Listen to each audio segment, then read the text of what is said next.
Welcome to KAG water proof tiles வழங்கும் கண்ணாடி. மேல நாடுகளில் ஒரு சுவாரஸ்யமான கதை உண்டு. ஒரு ஊரில் ஒரு கடத்தெரு, ரொம்ப பாழடைஞ்ச, களை இழந்த, விற்பனை இல்லாத ஒரு கடத்தெரு. அங்கே எல்லாரும் ரொம்ப சோகமாக இருக்காங்க. ஒரு நாள் என்னாச்சு, ஒரு பெரிய வண்டி வந்து நிற்குது. அந்த வண்டியிலேருந்து ரொம்ப வசதியான தோற்றம் உள்ளவர் இறங்கி ஒரு நகை கடைக்குள்ளே போகிறாரு. அந்த நகை கடையிலேயே ரொம்ப அதிகமான வேலையில் இருக்கிற ஒரு நகையை செலக்ட் பண்ணி, ஒரு வாரத்தில் நான் திரும்பி வருவேன், இதை ரெடி பண்ணி வைங்க அப்படின்னு சொல்லி கிளம்பி போகிறாரு. ஒரு புது ஆர்டர் வந்ததும் ரொம்ப சந்தோஷத்தில் அந்த கடைக்காரர் வீட்டுக்கு போய் மனைவி கிட்ட சொல்கிறாரு. மனைவியும் வீட்டுக்கு பணம் வரப்போகுதுன்னு தெரிஞ்ச உடனே நிறைய பொருட்களை வாங்க ஆரம்பிச்சிடுறாங்க. கொஞ்ச நாள்லேயே கலை இழந்த அந்த கடை தெருவில் திடீர்னு பரபரப்பு ஏற்பட்டுருச்சு. வியாபாரம் சுறுசுறுப்பாக நடக்க ஆரம்பிச்சது. பணம் வரப்போகுதுன்னு தெரிஞ்சாலே அவ்வளோ பரபரப்பு ஏற்படுது. உண்மையிலே பணம் வந்தா எப்படி இருக்கும்? அதுலேயும் கோடி கோடியா பணம் வந்தா? பணம் பணம் பணம், பார்க்கிற இடம் எல்லாம் பணம். பைகள்ல, கைகள்ல, அண்டா, குண்டா, கொப்பரைகள்னு எல்லா இடமும் பணம் தான். அங்க இருந்தவங்களும் எனக்கு இவ்வளவு லட்சம், உனக்கு எவ்வளவு லட்சம்னு பணம் பத்தியே பேசிக்கிட்டு இருக்காங்க. ரியல் எஸ்டேட் கண்காட்சி நடைபெறும் இடம் போல இருக்கும் அந்த அரங்குல ரியல் எஸ்டேட் வருமானத்தை தாண்டி பணம் குவிஞ்சுக்கிட்டு இருக்கு.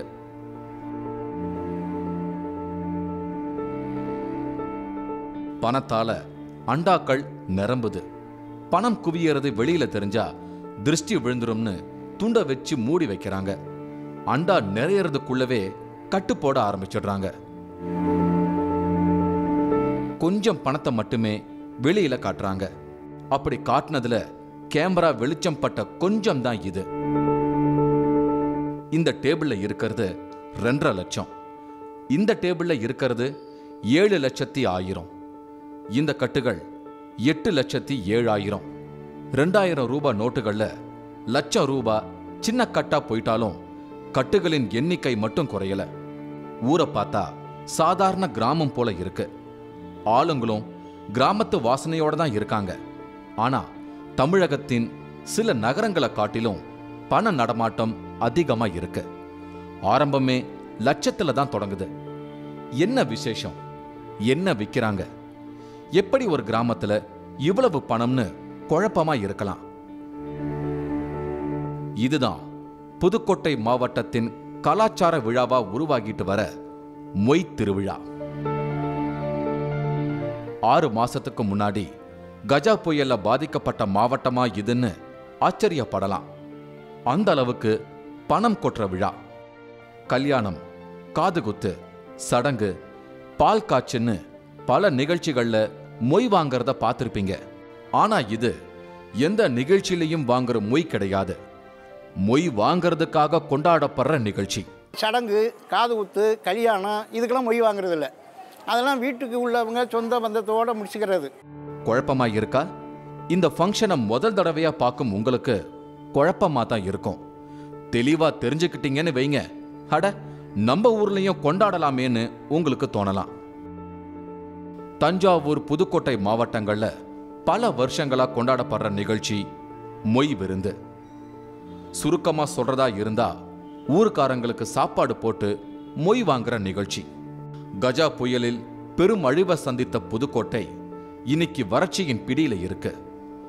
மரம் இல்லாத ஊர்ல வெப்பம் சில டிகிரி அதிகரிச்சிருக்கு. மழை பொய்த்து போயிருச்சு. குறுகிய கால பயிர்களே எல்லா பக்கமும் விதைக்கப்பட்டிருக்கு. வறட்சி வாட்டினாலும் மொய் விருந்த நிறுத்த முடியாது. எல்லா வருஷங்கள்லையும் ஆடி மாசத்துல ஆரம்பிக்குது இந்த மொய் விருந்து. ஆடி 1ல இருந்து 30 வரைக்கும் தினம் விருந்துதான். தினமும் பணமழை தான். குறைஞ்சது ஆடி மாசங்கள்ல 20 நாட்கள் மொய் விருந்து நடக்குது.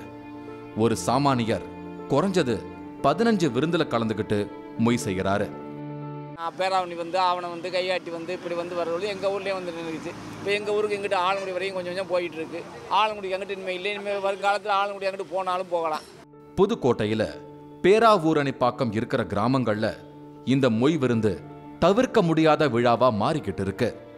இது ஒரு ஏலச்சீட்டு நடத்துறது போலதான். ஆனா இங்க சீட்டு நடத்துபவர்னு தனி ஆள் கிடையாது. நடத்துறவரும் எடுக்கிறவரும் ஒரே ஆள் தான். மொய் விருந்து வைக்கிறத இந்த பகுதியில தேவை வைப்பதுன்னு சொல்றாங்க. ஒருத்தர் விரும்பிய நேரங்கள்ல மொய் விருந்து வைக்க முடியாது. 5 வருஷத்துக்கு ஒரு முறை தான் தேவை வைக்க வேண்டும். இடையில வைக்க முடியாது. ஒரு தனிநபர் மொய் விருந்து வைக்க விரும்பினா அதுக்கு முன்னாடி சில வருஷங்கள் அக்கம்பக்கம் நடக்கும் மொய் விருந்துகள்ல கலந்துக்கணும். மொய் விருந்து வைக்கிறவங்கள்ல பழகுனவங்க, ஊருக்காரங்க, தெரிஞ்சவங்க, பக்கத்து ஊருக்காரரு, இப்படி யாருக்கு வேணாலும் அவர் மொய் பணம் செய்யலாம். குறைஞ்சது 250 ரூபாயில இருந்து எவ்வளவு வேணாலும் வைக்கலாம். அவங்களால முடிஞ்சது நம்ம எவ்வளோ 250 எழுதியிருந்தா 250க்கு 500 போடுவாங்க, 250க்கு 250 போடுவாங்க. அவங்கவுங்க முடிஞ்சதை செய்வாங்க. அந்த மாதிரி செய்யும்போது இப்போ குறிப்பிட்டா நம்ம ஒரு 2 லட்ச ரூபா பணம் மொய் செஞ்சுருந்தோம்னா 5 வருஷம் கழிச்சு 2 லட்சத்துக்கு 4 லட்சம் 5 லட்சம் அப்படி வரும். பெரும்பாலும் நல்ல பணம் சம்பாதிக்கிற திருப்பி செலுத்தும் நாணயஸ்தர்களுக்கே அதிக மொய் பணம் வைக்கிறாங்க. ஒரு 4-5 வருடங்கள் மொய் விருந்துக்கு போய் வந்த பின் அவங்க வீட்டுக்காக மொய் தேவை வைக்கிறாங்க.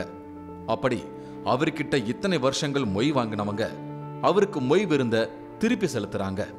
திருப்பி செலுத்தும் போது அவர்கிட்ட 250 ரூபாயை வாங்கினவங்க 250 திருப்பி கொடுத்துட்டு புது நடை அப்படிங்கிற பேர்ல மறுபடியும் 250 ரூபாயோ இல்ல அதற்கு மேலோ மொய் பணம் வைக்கிறாங்க.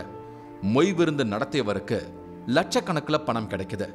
அதை வச்சு அவர் ஏதாவது தொழில் தொடங்கி அடுத்த மொய் விருந்து வைக்கும் 5 வருஷங்களுக்கு அவருக்கு மொய் வச்சவங்களுக்கு திருப்பி கொடுக்கணும். இந்த கொடுக்கல் வாங்கல் வருஷ கணக்கில் நீழுது. மொய் வைக்கிற நபர் ஒரு 1000 ரூபா செஞ்சிருப்பார். அவர் அந்த 1000 ரூபாயை போட்டு புது நடை காட்டுவாங்க. 1000 ரூபா புதுசு 2000 புது நடை காட்டுவாங்க. திரும்ப இந்த நபர் அந்த வாங்கின நபர் இந்த வாங்குற புது நடைக்கு திரும்ப செஞ்சு மறுபடியும் புது நடை செய்கிற மாதிரி இருக்கும். சாமானிய குடும்பங்களுக்கு இது அவங்களுக்கு மொத்தமா பார்க்கவே முடியாத பெரும் பணத்தை முதலீடா கொடுக்குது. எல்லாம் இவங்க கிட்ட கணக்கா இருக்கு. எல்லாத்தையும் எழுதி வைக்கிறாங்க. நோட்டு எப்படி மெயின்டைன் பண்ணுறோன்னா எங்களுக்கு 5 வருஷத்துக்கு நாங்கள் அந்த கணக்கு வச்சுருக்கணும். இப்போ நாங்கள் இந்த வருஷம் பண்ணுறோன்னா இப்போ 15ல் நாங்கள் வச்சுருக்கோம் மொய் தேவை. அப்போ 20ல் தான் நாங்கள் வைக்கணும். அடுத்த வருஷம் எங்களுக்கு தேவை. இப்போ 4வது வருஷம் நாங்கள் போட்டுக்கிட்டு இருக்கோம். எங்களுக்கு மொய் போட்டவங்களுக்கெல்லாம் நாங்கள் திருப்பி போட்டுட்ருக்கோம். அவங்க அமௌண்ட் எப்படி போட்டிருக்காங்களோ அதுக்கு தகுந்த மாதிரி வருஷத்தை கணக்கு பண்ணி நாங்கள் அமௌண்ட் போடுவோம். தேவை வைக்கிறவங்க முதல்ல ஊர் கூடி இந்த வருஷம் தேவை வைக்க போறேன் அப்படிங்கறத தெரிவிக்கணும். அதுக்கப்புறம் ஊர்ல தேவை வைக்கும் மத்தவங்க கிட்ட கூட்டாகவோ இல்ல தனியாகவோ தேவையை வைக்கலாம். மொத்தம் கிட்டத்தட்ட ஒரு 20 தேவை தான். இந்த கிராமத்தில் ஒரு 265 பேர்லேருந்து 300 பேர் அதிகபட்சம் அந்த மாத்தையில் தான் வைக்கணும். ஒரு பந்தலுக்கு 20 பேர் மொய் விருந்து வைக்கிறாங்க. இப்போ நான் தனி தேவை கோடி கணக்கில் வந்ததுனால மற்ற இப்போ நாளைக்கு நடக்க போகிற தேவையெல்லாம் பார்த்தீங்கன்னா 20 பேர் ஒரு தேவையில்லை. ஆடி மாசத்துக்கு முன்பே மொய் விருந்து வைப்பவர்கள் பேனர்கள் அடிக்கிறாங்க. தேதி விலாசம் போட்டு புகைப்படத்தோடு அடிக்கும் பேனர்கள் ஊர் முழுவதும் வைக்கப்படுது. ஒரு பந்தல்ல மொய் விருந்து வைக்கிறவங்க மொத்தமாகவும் நோட்டீஸ் அடிக்கிறாங்க. இனிஷியல் முகவரியோட எல்லாரோட போட்டோவும் போட்டு அடிக்கும் இந்த பிட் நோட்டீஸ்களை படிக்கும் சிறுவர்கள் விடுமுறை நாட்கள்ல ஊரா கொடுக்கறாங்க. அக்கம் பக்கம் இருக்கும் எல்லா ஊர்களையும் கொடுக்கப்படும் இந்த நோட்டீஸ்களை வச்சு எல்லாரும் கணக்கு போட ஆரம்பிக்கிறாங்க. நமக்கு மொய் வச்சவங்க யாரு, எவ்வளவு வச்சிருக்காங்க, நாம யாருக்கு வைக்கணும்னு திட்டமிடல் நடக்குது. அந்த பேப்பர்லேயே குறிச்சும் வைக்கிறாங்க. ஒவ்வொரு வீட்டுக்கும் தேதி வாரியா பல பத்திரிகைகள் வருது. ஒவ்வொருத்தரோட நம்பிக்கையை எதிர்பார்த்து தான் ஒருத்தர் மொய் போடுவான். இந்த ஏரியா பொறுத்தளவுக்கு அதில் ஒரு எல்லாருக்குமே ஒரு திறமை வரும், கௌரவம் வரும். அவன் செய்கிறான்டா, அது மாதிரி நம்மளும் ஒரு வேலை செஞ்சு ஒரு 200 ரூபா சம்பாரிச்சு நம்மளும் 100-200 போடுவாங்கிற ஃபீலிங்கில் ஆளுக உருவானது அதிகம் பெரும்பாலும். இப்போ அந்த இதில் அப்படி போட ஆரம்பித்தேன். நான் வெறும் 80,000 2011 போட்டது. நம்ம நம்பிக்கையில் 8-8-16 170 வாங்கலாம். 1,70,70,000 வாங்கலாம். எனக்கு 2,96,000 வந்துச்சு மொய். கிராமங்களில் இருக்கிற கலையரங்கம், கோயில், பொது இடங்கள்ல தான் நிறைய மொய் விருந்து நடக்குது. ஊர் பொது கோயில்ல இருந்து மொய் விருந்து விழா தொடங்குது. புது புது அண்டாக்களை அன்னைக்கு மொய் வைக்கிறவங்க கொண்டு வராங்க. மொய் எழுதும் நோட்டு பூ சுத்தன அண்டாவை கோயில வச்சு கும்பிட்டுட்டு மொய் பந்தலுக்கு கொண்டு போறாங்க.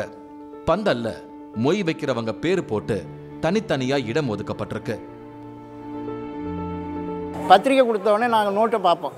நோட்டில் பார்த்து எத்தனை பேர் எனக்கு மொய் போட்டிருக்காங்க அப்படின்னு சொல்லி இந்த பத்திரிக்கை கொண்டுக்கிட்டு பந்தலுக்கு வருவோம். பந்தலில் அவருடைய போட்டா இருக்கும், அவருடைய ஆட்கள் இருப்பாங்க, அவங்களுக்கு வர செலவுக்கு தகுந்த மாதிரி நாங்கள் மொய்யை போடுவோம். ஊர் மக்கள் நடந்தும் சைக்கிள்லையும் பைக்கிலையும் வரிசையா வர ஆரம்பிச்சாங்க. மொய் தேவை வச்சவங்க கல்யாண வீட்டுல வரவேற்கிற மாதிரி வாசல்ல நின்னு வரவேற்க மட்டும் செய்யறாங்க. மொய் எழுதுற பக்கம் அவங்க போறதே இல்லை. மொய் வாங்கறதுக்குன்னு தனியா ஆள் வைக்கப்பட்டிருக்கு. மொய் எழுதுறவங்க அவங்க யாருக்கு மொய் வைக்கணுமோ அவங்களோட கவுண்டருக்கு போய் மொய் எழுதுறாங்க. ஒருத்தர் பல பேருக்கு மொய் செய்யறாரு. மொய் கொடுத்தத குறிச்சு வச்சுக்கிறாங்க. நோட்ல எழுதப்படுற மொய் கணக்கு 5 வருஷங்களுக்கு பராமரிக்க வேண்டி இருக்கு. யாருக்கு மொய் செய்யணும், எந்த வருஷம் செய்யணும், யார் எவ்வளவு செஞ்சிருக்காங்க அப்படிங்கிற சந்தேகம் வருது. ஒவ்வொரு முறையும் நோட்டுகள்ல தேட வேண்டி இருக்கு. இந்த மொய் விருந்து கணக்கை பராமரிக்க புதுசா ஒரு ஆப்பையே ரெடி பண்ணி வச்சிருக்காங்க. ஆக்சுவலாக வந்து இந்த மொய் ஆப் எதுக்காக பண்ணோம் அப்படின்னு சொன்னால், இப்போ இங்கே வந்து ஒரு பெரிய நோட்டு வச்சுருப்பாங்க, 4-5 நோட்டு வச்சுருப்பாங்க. இந்த 4-5 நோட்டையும் ஒரு மொய்யை எடுத்து பார்க்கணும், ஒரு பத்திரிகையில் பேர் எடுக்கணும் அப்படின்னா அந்த 4 நோட்டையும் எடுத்து பார்க்கணும். அப்போ அந்த டைம்டு வந்து ரொம்ப இதாக இருக்கும், மொய் பார்க்குறது ரொம்ப கஷ்டமாக இருந்துச்சு. இப்போ இதுக்கு வந்து நம்ம வந்து ஒரு ஆப் டெவலப் பண்ணுவோம் அப்படின்னு சொல்லிட்டு இந்த ஆப்பை டெவலப் பண்ணோம். இப்போ ஒரு 20 பேர் ஒரே டயத்தில் மொய் செய்கிறாங்கன்னு வச்சுங்களேன்.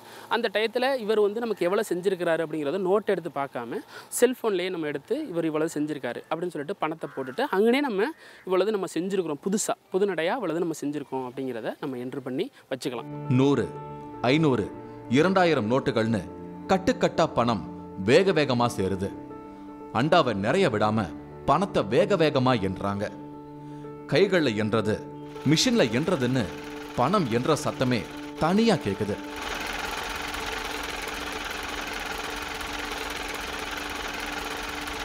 மனுஷங்களை போல மிஷினும் திணறுது. மொய் விருந்து நாள் முழுவதும் நடக்கிறது இல்ல, மத்தியானம் வரைக்கும் தான் டைம். அதுக்குள்ள கணக்க முடிச்சிருவாங்க. அதுக்கப்புறம் வந்தா அவர் பணத்தை கஷ்டப்பட்டு புரட்டி எடுத்துட்டு வந்ததா அர்த்தம். அந்த மொய்ய பின் வரவுன்னு பின்னாடி தனியா வரவுல வைக்கிறாங்க. இது மரியாதை குறைவு, அவங்க வரவு செலவு தடுமாறதா அர்த்தம்னு ஆயிடும். அதனால எல்லாருமே சீக்கிரம் வந்துடுறாங்க. மொய் பணம் வச்ச பின்னாடி வேற நிகழ்ச்சியே கிடையாது, நேரா விருந்துதான். மொய் விருந்துனா அது கெடா விருந்துதான். இங்கே வந்து மட்டன், சில பேர் சிக்கன் சிலை செய்ய சொல்லுவாங்க, சில பேர் மீன் பொரியல் பண்ண சொல்லுவாங்க, மீன் குழம்பு, இது மாதிரி மொய் விருந்துக்கு அது மாதிரி பண்ண சொல்லுவாங்க. சில பேர் முட்டை பணியாரம் போட சொல்லுவாங்க, அது மாதிரிலாம் பண்ணி கொடுப்போம் இந்த இதுக்கு மட்டும். பல ஊர்ல கலந்துக்கிற மொய் விருந்துல வேண்டியவர் வேண்டாதவர்னு யாரும் கிடையாது. ஆயிரக்கணக்கான மக்களுக்கு விருந்து வைக்கிறதால வண்டி வண்டியா கிடாய்கள் வருது. 10 நபர் தேவை பேசுகிறாங்க பார்த்தீங்களா, அவங்க 10 பேரும் சேர்ந்து அட்வான்ஸ் கொடுத்துட்டு முன்பணமாக 1 வாரம் சென்று கொடுப்பாங்க. அப்போ 2 லட்ச ரூபாய்க்கு கறி போடுறோம்னாக்க 1 லட்ச ரூபா முன்பணம் கொடுத்துருவாங்க. பாக்கி பணம் வந்து பந்தலில் அன்றைக்கி மத்தியானமே எல்லா பேமெண்ட்டும் முடிச்சுருவாங்க. கிடாய்களை கொண்டு வரவங்களே அதை உரிச்சு கறியா எடை போட்டு கொடுக்குறாங்க. பெரிய பெரிய அண்டாக்கள்ல கறிகள் குவிஞ்சு கிடக்கு. தவசு பிள்ளைகள் பழைய முறைகள்ல சோத்த பொங்கி குவிக்கிறாங்க.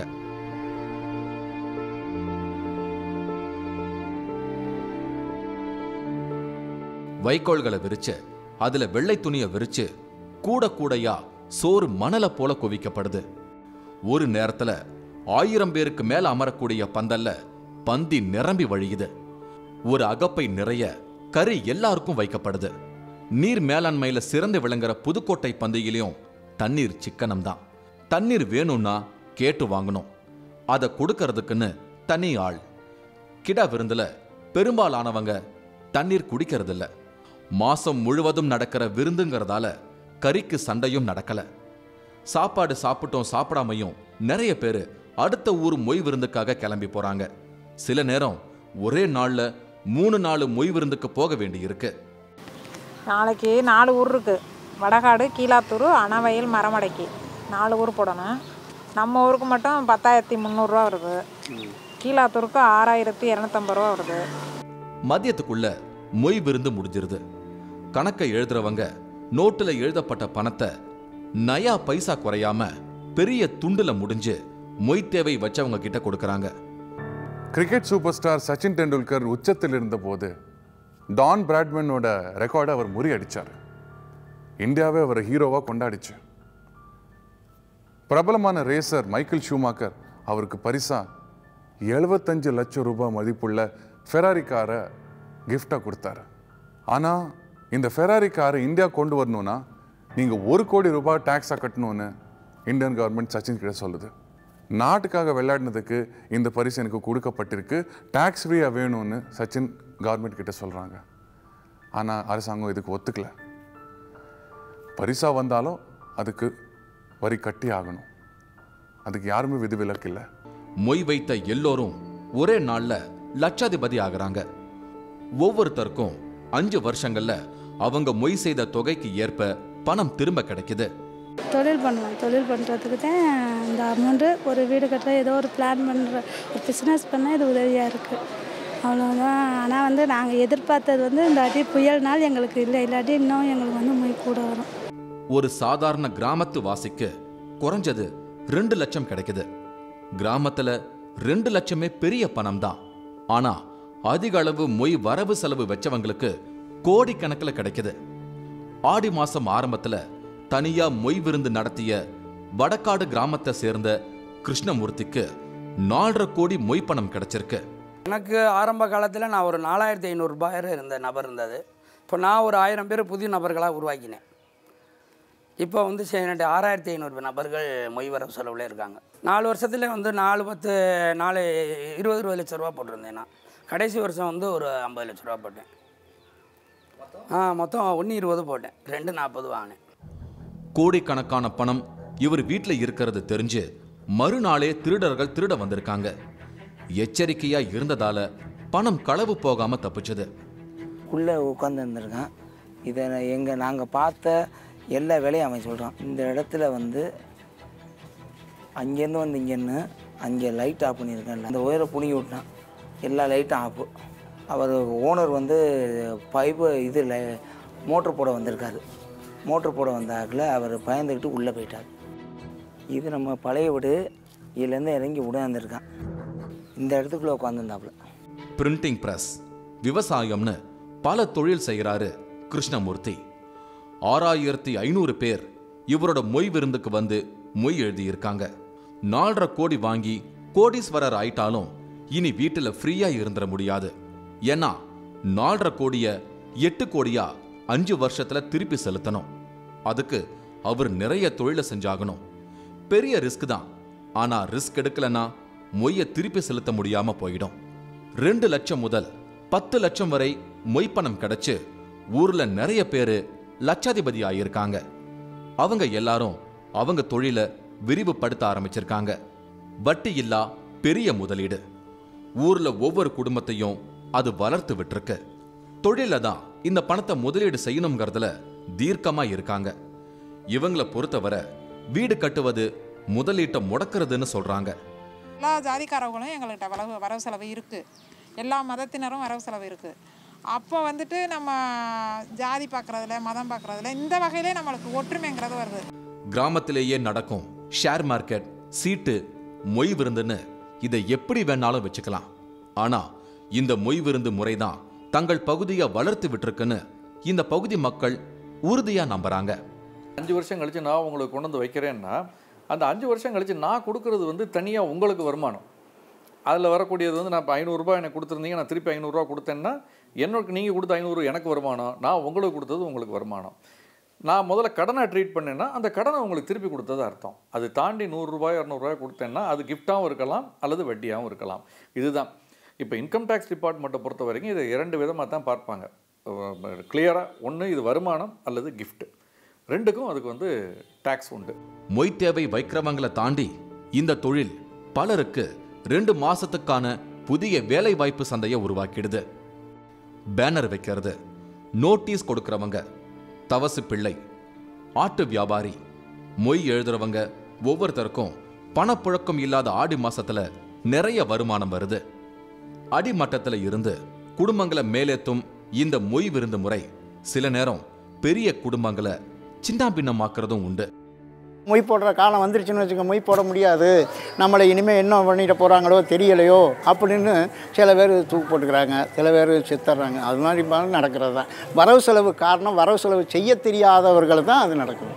பெரிய தொழில் வாய்ப்புகள் இல்லாத ஊர்ல நிறைய பேர் வட்டிக்கு தான் விடுறாங்க, இல்ல குறைஞ்ச வட்டிக்கு கொடுக்கறவங்க கிட்ட கொடுக்கறாங்க. பணத்தை வச்சு பணம் சம்பாதிப்பது அதற்கே உரிய கொடூரத்தை நிகழ்த்திடுது. உறவுகளுக்குள் கொடுக்கப்படும் மொய் போல இல்லாம மொய் செய்வது தொழில் போல நடப்பதால மொய் கட்டாதவங்கள பொது இடத்துல வச்சும் வீட்டுக்கு போயும் மொய் கேட்கப்படுது. மொய் செலுத்தாதவர்கள் மானம் போகும் நிலைக்கு தள்ளப்படுறாங்க. ஒவ்வொரு மக்களும் நகையை அடகு வச்சோ இல்லை நிலத்தை ஒத்தி வச்சோ அல்லது வட்டிக்கு கடன் வாங்கியோ மொய்யை கரெக்டாக போட்டுறாங்க. அந்த டயத்துக்கு வந்து மொய் போடணும், நம்ம கௌரவம் பாதிச்சுக்கூடாது என்பதற்காக பல்வேறு சிரமத்துக்கு இடையிலையும் மொய்யை வந்து கரெக்டாக போட்டுறாங்க. ஒரு சாதாரணமான ஆள் ஒரே நாளில் லட்சாதிபதி ஆயிடலாம். ஆனால் அது 5 வருஷத்துக்கு திருப்பி செலுத்துறதுக்குள்ள நிறைய பேர் திணறி போனாங்க. இங்கே இருக்கிற நிறைய பெண்களோட காதில் கழுத்தில் தங்கத்தை காண முடியல. இந்த மொய் விருந்து நிறைய வளர்ச்சியை கொண்டு வரும் அப்படின்னு நிறைய பேர் சொல்லுவாங்க. ஆனால் அதுக்கான எந்த அறிகுறியும் இங்கே தெரியல. நாளை மீண்டும் சந்திப்போம். இது KAG வாட்டர் ப்ரூஃப் டைல்ஸ் வழங்கும் கண்ணாடி.